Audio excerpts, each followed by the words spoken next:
Hello, everyone. Let's continue our discussion on optimizers for artificial neural networks.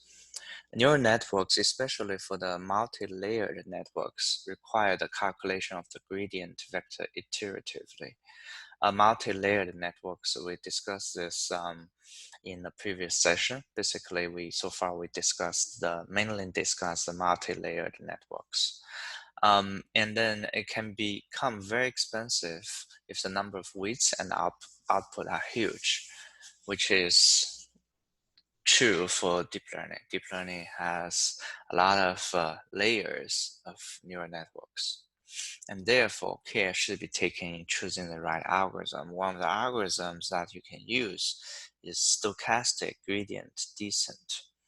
You can use a data sample or field subset to estimate the true gradient, which gives you that the updated W is the previous W minus eta times gradient of the EI. EI is a subset of the data. So you know we actually discussed this earlier in the semester, chapter 3. You can go back there and refer to the specific algorithm.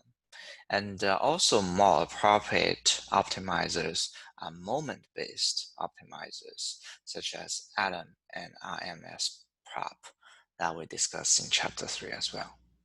And then all of these algorithms are actually implemented in the packages, which is good news. But on the other end, you should take a look to understand high level what the algorithm is trying to do.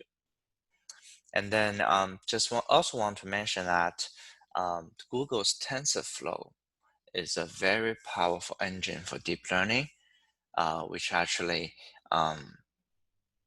also implemented all of these algorithms. And TensorFlow can be combined with front-end interfaces such as Keras and TF-Learn together to be used for deep learning, especially Keras and TensorFlow together is a very useful combination of toolset that you might want to try.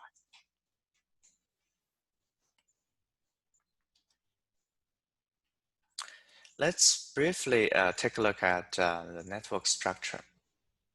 There are many different types of structure for arranging neurons, or they are all type of network structure for neural networks. Let's think about one of them is called feed-forward networks.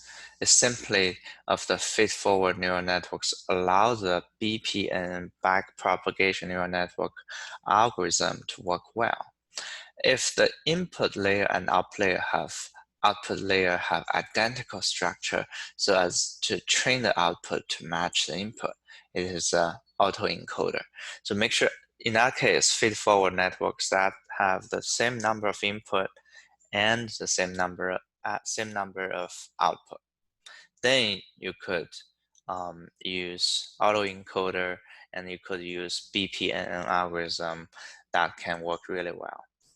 And then RBF networks, when the activation function is carried out using a neighbor in a similar manner of the kissed nearest neighbor method, then the activation function depends on the distance where the readout basis function are used for activating each neuron. Remember that we discussed readout basis function last week, which basically is a transformation of the distance transformation into different axes, so that you come back to it was a nonlinear classifier, now it becomes a linear classification, right?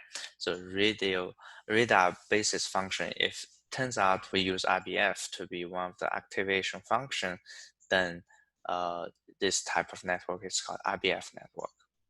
Recurrent neural network is nothing but there's a chance that input nodes, there's a chance that for the same layer, there's a weights between the node. So far we didn't discuss this scenario at all, right? There's no chance that in the same layer, one node could impact the other node. Then if that actually happens, that's called recurrent neural network. Hopfield network. Its neuron is fully connected symmetrically with every other neuron in the network.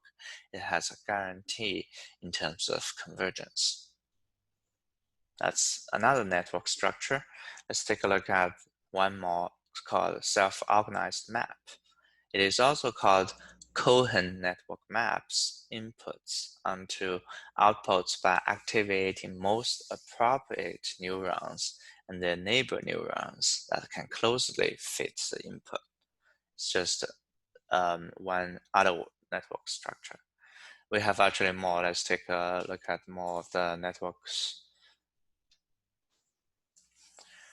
Boltzmann machines. It's certain similarities to Cohen networks. A special class of BM is a restricted BM with feed-forward structure for connections.